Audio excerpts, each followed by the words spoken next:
Welcome to Notebook Summaries.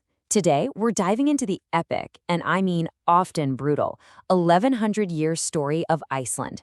It's a nation literally forged by fire, ice, and just this fierce, incredible will to survive. So get this, for centuries, while empires were rising and falling all over the world, Iceland was just empty, a pristine, quiet wilderness. It was one of the last big islands on the planet that people hadn't touched. Basically a blank slate just waiting for a story to be written on it. And that's the journey we're going to take. We'll start with the Vikings showing up in 874, an event that really shaped the nation's entire character. Then we'll see how they lost that hard-won independence in 1262 and had to endure centuries of hardship. And finally, we'll get to how they reclaimed it all in 1944, creating the incredibly resilient nation we see today. All right, let's get into it. Before we can even talk about the people, we have to talk about the land itself. Because you just can't separate Iceland's story from its, well, incredibly violent geology. I love this comparison because, geologically speaking, Iceland is basically a teenager. At only 20 million years old, it's a total newcomer compared to its much older neighbors. It was born from just relentless volcanic eruptions right on the mid-Atlantic ridge. This is a land that is literally right now still being created. It's wild. So yeah, the Vikings get all the credit for settling Iceland, right? But there are these fascinating little clues that maybe, just maybe, other people got there first. I mean, Roman coins have turned up, which suggests some kind of ancient visit. And old texts talk about Irish monks, the Papar, who might have been looking for some solitude there. But the most solid piece of evidence? A cabin ruin that's been dated to a whole century before the Vikings supposedly arrived. But look, it was the Vikings who actually stayed. And they didn't just build a few houses. They built a nation completely unlike anything else in Europe at the time. They really decided to do things their own way right from the start. So the traditional story, the one everyone knows, starts with this Norwegian chieftain, Ingolfur Arnarson. He was basically fleeing the new king in Norway, a guy named Harald Fairhair, who was grabbing up all the power. So Ingolfur and others were looking for freedom and, new land. The legend is he threw his fancy carved wooden pillars overboard and swore he'd settle wherever they washed up. That place, he called it Reykjavik, which means smoke cove because of all the geothermal steam. And here's the part that is just so different. This is the real game changer. Instead of just bringing in a king like everyone else, they created something totally revolutionary. It was called the Althing, and it was set up way back in 930. It was this big open-air assembly where chieftains and free men would get together every year to make laws and settle arguments. I mean, think about it. In an age of absolute monarchs, this was a wild experiment in something that looked a lot like democracy. So the Althing gets its first really big test right around the year 1000. You've got these two groups, the pagans and the new Christians, and they are on the verge of an actual civil war. So what do? The law speaker makes this incredibly smart, pragmatic decision. He says, okay, officially we're all going to be Christian. It'll keep the peace. But you can still worship the old gods in private. It was just a brilliant political move to solve a huge religious crisis. But this golden age, this amazing period of independence and writing epic sagas, it just wasn't going to last. A really long, dark period of struggle was just around the corner. And ironically, the very system that gave them all that freedom, well, it ended up being their downfall. These powerful family clans started fighting each other for control, and it plunged the whole country into this horrible, bloody civil war. After decades of fighting, everyone was just exhausted and broken. So the chieftains finally gave in and signed something called the Old Covenant in 1262, basically handing over their independence to the King of Norway. Just like that, it was gone.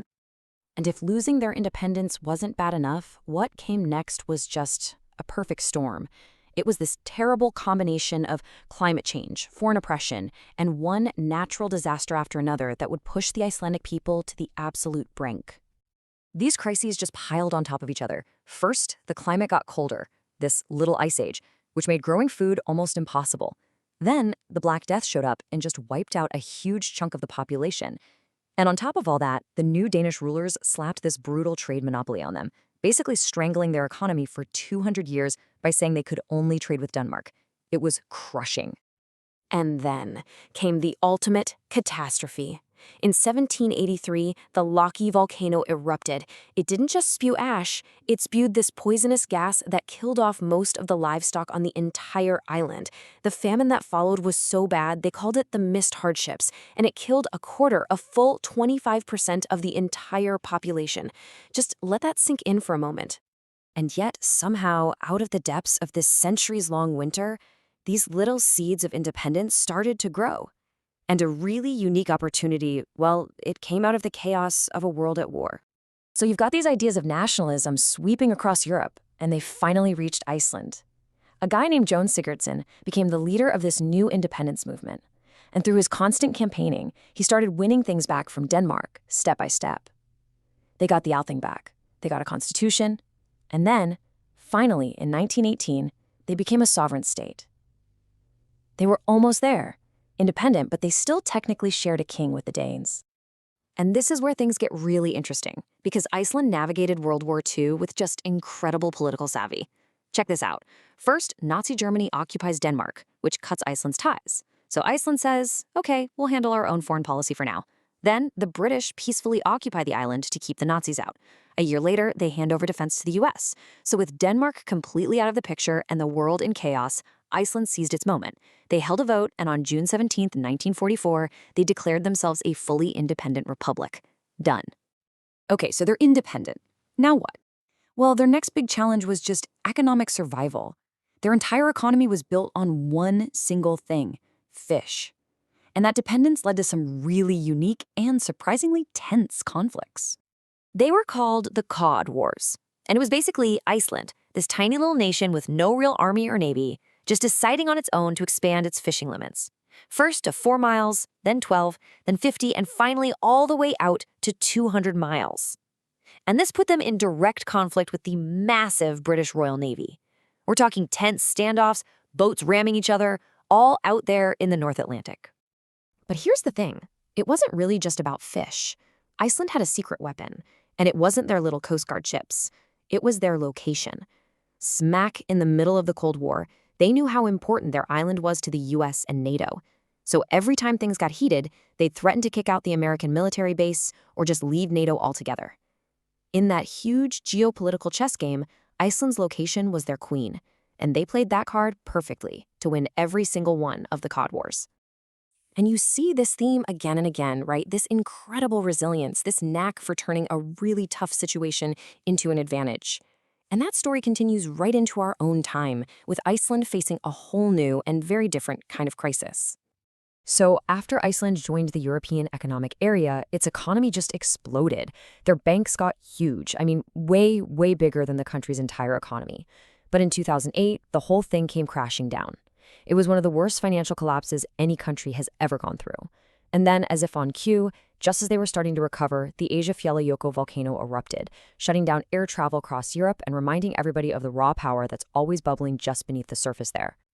And yet, they recovered. Again, you look at their whole history and you see this incredible pattern over and over.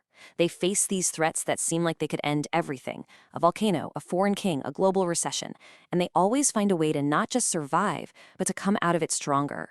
It's a national story of turning crisis into opportunity, which really just leaves one big question. What's the next chapter going to be? Hey, if you enjoyed this quick history of Iceland, you should definitely check out our Quick Countries Histories playlist for more stories just like this. And of course, don't forget to subscribe to Notebook Summaries for your next explainer. Thanks so much for watching.